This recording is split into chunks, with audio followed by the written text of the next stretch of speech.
Bonjour à tous, nouvelle vidéo sur New World. Aujourd'hui, on se retrouve sur le main compte pour le tribunal de la rareté XSR+, comme vous l'avez vu dans le titre. Globalement, dans cette vidéo, on va revenir de manière chronologique sur les différents personnages XSR+, qu'on a eu cette année, voir un peu lesquels étaient bons, lesquels étaient vraiment ignobles et qu'il fallait vraiment éviter. Alors, chronologiquement, tout d'abord, on a eu Jade XSR+, qui était le tout premier personnage XSR+, introduit dans le jeu. Il nous avait permis de découvrir la rareté, voir en fait à quoi s'attendre concrètement des persos. Donc premier truc, mis à part le skin qui est offert sur l'autre personnage quand tu l'as C21, en fait on a pu découvrir que c'est les mêmes kits. Voilà, alors aujourd'hui c'est vraiment banal, hein, mais en fait à l'époque on pensait tous qu'il y allait avoir un petit rework ou quoi, mais en fait non, c'est le même kit. Et ce qui change vraiment, ça va être la révolution. Du coup en fait ça fait des personnages XR+, du moins à l'époque, des personnages qui si tu n'allais pas chercher leur révolution, concrètement c'était free to play, que t'avais pas monté le personnage ou quoi, en fait, c'était pas forcément hyper intéressant d'aller chercher. En vrai, dire que le kit c'est le même, c'est pas forcément vrai parce que les valeurs statistiques, même si le kit ça reste le même en soi, les valeurs statistiques c'est pas forcément les mêmes. Donc lui, comme son homologue, déjà il se jouait en 7 à l'Ocasia. Et surtout, en vrai, l'avantage qu'il avait, c'était que Jahad de base, c'est un personnage qui avait pas forcément besoin d'énormément de doublons pour être assez bon. La vérité, c'est que moi, mon Jahad de base, il a encore, il a même pas de révolution. Et pourtant, j'utilise pas mal en aventure et il est toujours aussi pratique. Donc ça, c'est un point fort du personnage, c'est que s'il a pas forcément besoin de sa révolution. Et donc de ce fait, je classe le personnage à la 4ème place des XSR+, qui nous a été donné. Pour rappel, on en a eu 8. Ensuite, on a eu Urek Mazino. Lui, j'ai même pas débloqué ses artefacts pour dire à quel point le personnage est pas ouf. Ouais, surtout que le perso a un kit qui est pas ouf pour le jeu actuellement. Et en fait, il en peine trop. Déjà, Jade, c'est un peu le cas. Son kit est un petit peu dépassé, mais il restait encore quand même assez utile. Et le fait qu'il ait pas tant besoin de doublons, ça fait qu'il arrive quand même à réussir à la 4ème place. Là où Urek, le personnage, est vraiment pas ouf. Et en plus, sa révolution, je la trouve pas si dingue, honnêtement. Sa révolution, en vrai, elle le force un peu à jouer avec une équipe bleue. Donc, autant si vous jouez une mono bleue et tout, pourquoi pas. Mais sinon, c'est pas ouf. Et en fait, même le personnage te demande d'être max pour être bon. Et en plus, pour être bon, il te demande d'avoir aussi l'urec de base max, que tu joueras les deux dans la même équipe. Donc, elle te demande 2 SSR plus max, sachant que c'est 2 SSR plus qui sont pas fous. Donc, devoir gâcher autant de ressources pour des personnages pas ouf, moi, ça me fait un peu chier. Donc, c'est pour ça que je le mets à l'avant-dernière place, à savoir la 7ème place. Et globalement, j'ai pas plus à dire, le personnage est vraiment pas fou. Ensuite, on a eu Kaiser, l'un de mes personnages préférés du webtoon, un personnage que j'adore in-game, le premier SSR+, que j'ai max, pour vous dire. Et franchement, quelle douche froide, à quel point le perso est pas révolutionné le jeu quand elle est arrivée, elle était pas vraiment, elle était même pas ouf du tout, enfin, elle était ok tiers si tu la jouais avec Kaiser, mais bon, autant j'avais Kaiser max, mais jouer Kaiser à l'époque, déjà c'était pas ouf. Maintenant qu'on a eu le rework de Sundance, c'est différent, le personnage est vraiment meilleur. L'un des gros points forts aussi, c'est que Kaiser, en fait, c'est un personnage qui, pareil, n'a vraiment pas tant besoin de révolution que ça. Déjà, c'est juste 3 étoiles rouges, ça va être très suffisant en termes de DPS pour monter l'aventure, en tant que free-to-play, bien sûr. Ça vous permet d'aller chercher d'autres personnages plutôt que de chercher des nièmes doublons interminables sur un personnage. Mais c'est pour moi le premier XR+, qui est pas forcément mauvais comme Urek, mais qui est pas non plus incroyable. En fait, je dis ça, mais on a eu Jade juste avant qui était quand même meilleur, donc je la mettrais quand même en dessous, parce qu'en fait, niveau élément bleu, on a quand même pas mal d'alternatives. Ensuite, on a eu l'apogée du terrorisme, le pire personnage qui nous a été sorti du jeu, à savoir Machini XSR+. C'est le pire personnage qui m'était donné de voir, et je parle premier degré. C'est déjà, quand le personnage finit dans l'une de mes vidéos, mes plus gros regrets, que le personnage ne me sert à rien. C'est un personnage que j'ai monté, que je ne joue jamais. C'est le seul personnage 3 étoiles rouges que j'ai, qui est genre SSR+, que je ne joue pas, alors que je joue des personnages sans doublon, pour vous dire à quel point le personnage est merdique. Et pourtant, je vais donner des bêtes de pièces, comme cette pièce de Paris 15 de perforation magique. Enfin, ça m'abat. Genre, le personnage fait juste aucun dégât, elle est trop nulle. En fait, pourquoi elle est nulle? Parce que son kit, les valeurs de son kit sont drastiquement bas pour un DPS. Dites-vous que niveau 5 de compétences, on est sur les mêmes valeurs statistiques que la machine de base qui avait des compétences niveau 2 ou 3, quoi. C'est vraiment alarmant, enfin en fait c'est pas un DPS quoi, sauf que le personnage de base c'est censé être un DPS, et si tu t'en sers pas comme DPS, tu vas pas faire grand chose avec, donc c'est pourquoi c'est vraiment un personnage qui est pas ouf du tout, même sa révolution elle pue la merde, enfin c'est... Le personnage c'est un 0 pointé, c'est nul, ça sert à rien d'aller chercher ce personnage, et c'est pour ça s'il y a un rerun de XR+, franchement, je vous invite vraiment pas à aller dépenser vos doublons sur elle, ça ne sert à rien, c'est vraiment de la merde, c'est du waste, et globalement je continue toute ma vie à hate le personnage, donc c'est pourquoi elle mérite la 7ème place, c'est pour moi le pire XSR+ du jeu, et c'est même je pense, le pire personnage sorti de cette année. Bon là on a un peu enchaîné tous les personnages, en fait dites-vous là, Netmarble ils ont enchaîné tous les XSR+, vraiment ils étaient tous nuls, vraiment c'était terrifiant. Et dites-vous à ce moment là quand Machine est sortie, moi je m'étais dit putain mais les XSR+, plus jamais je ne touche à ça, enfin c'est vraiment de la merde, c'est nul, regarde.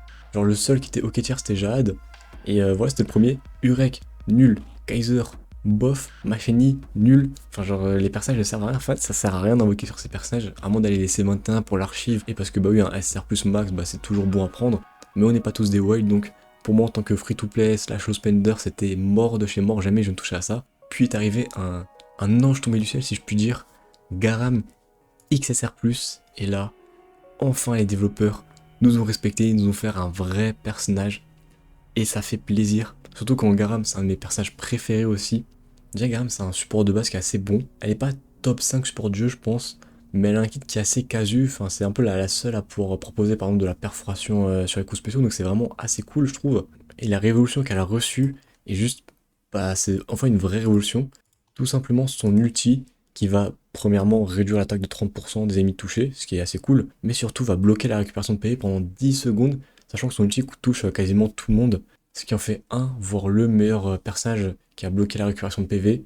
En vrai, je pense que ça se joue avec Rashut si vous prenez Rashut Max, mais sinon je pense que c'est elle. Le seul problème c'est que du coup c'est bloqué derrière sa révolution, mais encore une fois c'est un personnage qui est très solide. Déjà même sans la révolution c'est un personnage qui quand même de base est assez bon, comparé à je sais pas moi Machini, et même c'est un support, donc en fait les supports c'est tout le temps bon, et en fait la révolution ça, elle passe de bon à excellent, donc forcément c'est un bon plus, et c'est vraiment un personnage que, là c'est vraiment, ça m'aurait fait mal au cœur de la manquer, et c'est pourquoi je la classe à la deuxième place des XSR+. Ensuite on a eu Dowon que j'ai tellement sous-estimé. Honnêtement Dowon, je n'avais pas la vision au début, je me suis dit bon, le personnage va être ok tier, ça va être un sub DPS un peu comme Kaiser, comme bah, dès qu'ils sortent un XR+, j'ai l'impression sur l'aspect DPS, ils veulent en faire un sub DPS, donc je me suis dit bon, je vais pas trop aller la chercher. Et puis, j'ai vu qu'elle avait l'air pas mal et tout, j'ai regardé son kit, sa révolution était plutôt intéressante, enfin, ça brillait pas en moi, je voyais pas cette même lueur qu'avec Garam, mais je sentais qu'il y avait un truc à faire. Et donc sur la fin, bon bah, j'ai claqué quelques tickets pour aller gratter quelques doublons en plus. Malheureusement, j'ai pas pu maxer ses compétences, et pourtant, qu'est-ce qu'elle a fait le café, surtout en trial bleu, franchement je la remercie. Parce que quand t'avais pas Dowon, que t'as pas bam révolution montée, que t'as juste Kaiser en DPS, une bonne Dowon XR+, ça faisait vraiment pas de mal. Et elle m'a bien carré sur ça. En aventure, elle m'a un peu carré, mais un peu moins quand même, on va pas se mentir. Donc pour moi, ça reste une unité qui est quand même très solide, et vraiment qui peut être intéressante à chercher. C'est pas une priorité parmi les XSR+, donc c'est un rerun, je vous conseillerais pas d'être d'abord sur elle. Mais pour moi, elle coche toutes les cases. Elle peut faire des bons dégâts, elle a une assez bonne révolution, elle est assez utile même en général, donc pour moi, elle mérite amplement sa place dans le top 3. Et après Dawn, on a eu une petite pause de XR+, je crois, avant d'avoir un personnage XR+, qui restera dans les mémoires, dans les légendes. C'est tout simplement le Edan XSR+, et je vais pas faire du suspense plus longtemps.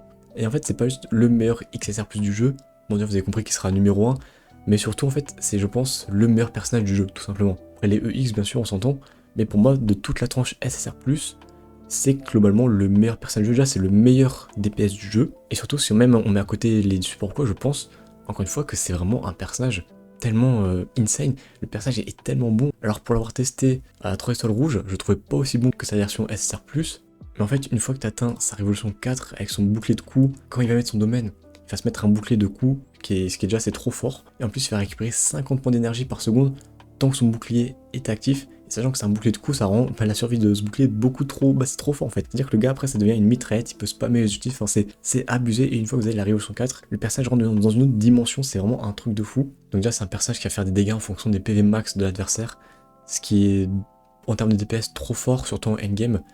Surtout qu'Edan, c'est celui qui pouvait avoir les plus gros ratios. Lui il a des ratios un peu plus bas que sa version SSR+, mais il commence largement par le fait qu'il a un bouclier de coups qui donne une survie de fou, il peut se rendre énormément d'énergie, il a les dégâts d'un Edan, il a la survie d'une Hugo, enfin c'est vraiment la version parfaite, le personnage est beaucoup trop fort. En hard mode avec Tromere, c'est un rouleau compresseur, vous ne pouvez littéralement pas perdre un combat avec eux, même en aventure jaune, en troisième équipe, il peut faire quasiment du solo room, enfin c'est vraiment super fort bien sûr, à condition que le déficit soit pas énorme, mais ça reste quand même notable et c'est vraiment très fort de sa part. Donc moi vraiment ne pas l'avoir, en fait c'est même grave triste que on puisse juste le louper quoi, que là les gens qui commencent le jeu ne l'aient tout simplement pas, enfin, genre C'est abusé quoi, genre c'est. En fait là pour moi, c'est comme louper Toa, mais en pire. Parce qu'encore Toa, on peut bricoler sans elle. Mais en fait, on peut juste pas le remplacer. Enfin, ce qu'il propose, c'est juste. C'est trop supérieur. En fait, le seul moyen de le remplacer pour moi à l'avenir, ce sera par un EX. Et donc forcément, c'est excellent quoi. Et enfin, avec terminé avec Ajinsung qui est encore actuellement obtensible. Et du coup, si vous avez un peu suivi, bah du coup, je me classe top 5 sur 8, ce qui est vraiment pas fou. Vous allez me dire, mais attends, je comprends pas, Blaze. Il a des dégâts sur l'épée max % et tout, c'est trop fort. Tout le monde s'est fait avoir par ça. Quand ils ont annoncé ça, tout le monde nous parlait de Ajinsung comme le futur crack de l'élément rouge, un mini Gustang. Et j'ai vu des saloperies. Et même en vrai, je dis ça, mais j'y ai cru. Je me suis dit, bah attends, le personnage PV % et tout, ça va être fort. Mais j'ai appris de mes erreurs. Moi, en fait, depuis que Machini, elle m'a traumatisé, que j'ai tout investi sur elle, tous les XR+, que vous voyez, à chaque fois j'ai toujours attendu, Garam j'ai vraiment attendu le dernier moment pour aller la monter, pareil pour Edan j'ai quand même mis du temps avant de le monter, là Jinsung j'ai fait pareil, sauf que j'ai vu quoi? Les premiers retours de joueurs compétitifs on va dire, pour rester poli, enfin qui m'expliquent concrètement quand même le personnage, ça va être un bon sub DPS, mais ça va pas être un main DPS. Et moi je me dis mais comment ça un personnage max HP %, genre le truc qui fait les plus de dégâts dans le jeu, qui en plus a des beaux multiplicateurs on va pas se mentir, comment il ne peut être qu'un sub DPS genre. Enfin, moi je vois ce kit, j'attends d'un main DPS quoi, surtout vu les ressources que j'investis, et en fait concrètement le personnage est juste mauvais de base. En fait c'est horrible à dire mais c'est juste le personnage est nul. Et comme je l'avais expliqué dans ma dernière vidéo, en soi un personnage, tu peux mettre une révolution de fou, si son kit de base est mauvais, il va rester mauvais. Et ça, c'est clairement appliqué avec Ajinsung, c'est-à-dire que le personnage, il va aller focus des ennemis en frontline avec la plus haute attaque. Sauf que souvent, il va rester bloqué sur ces mêmes ennemis, et donc c'est clairement pas ce qu'on attend de lui. En fait, nous, on voudrait qu'il aille chercher les supports, les personnages qui sont derrière, et il n'y arrive pas. Pourquoi? Parce qu'il est resté bloqué devant des personnages avec la haute attaque, genre des gros tanks ou des DPS ou quoi, et du coup, c'est du gâchis. Donc si à côté vous avez un autre personnage pour assumer le gros du dégât, bah franchement ça va être un très bon sub DPS, peut-être même le meilleur sub DPS du jeu. Mais honnêtement, monter un personnage en tant que free-to-play, monter un XSR+, parce qu'en vrai, mine de rien c'est quand même assez cher, tout ça pour un sub DPS que j'utiliserais pour les trials rouges, non merci. Et globalement, s'il devait y avoir une bannière rerun des XSR+, les seuls que je conseillerais d'aller chercher, ça serait Edan, impérativement, après Garam, et pour les autres, franchement, pas forcément. La limite, Dawn c'est le seul max, et le reste, franchement, vous avez vraiment pas besoin d'aller chercher, c'est vraiment pas ce qui va vous changer, ce qui va vous débloquer. Même Dawn, je trouve que c'est un petit peu overkill, mais bon, bref. Sur ce, c'était tout pour moi, passez une très bonne journée ou soirée, ainsi qu'une très bonne ascension.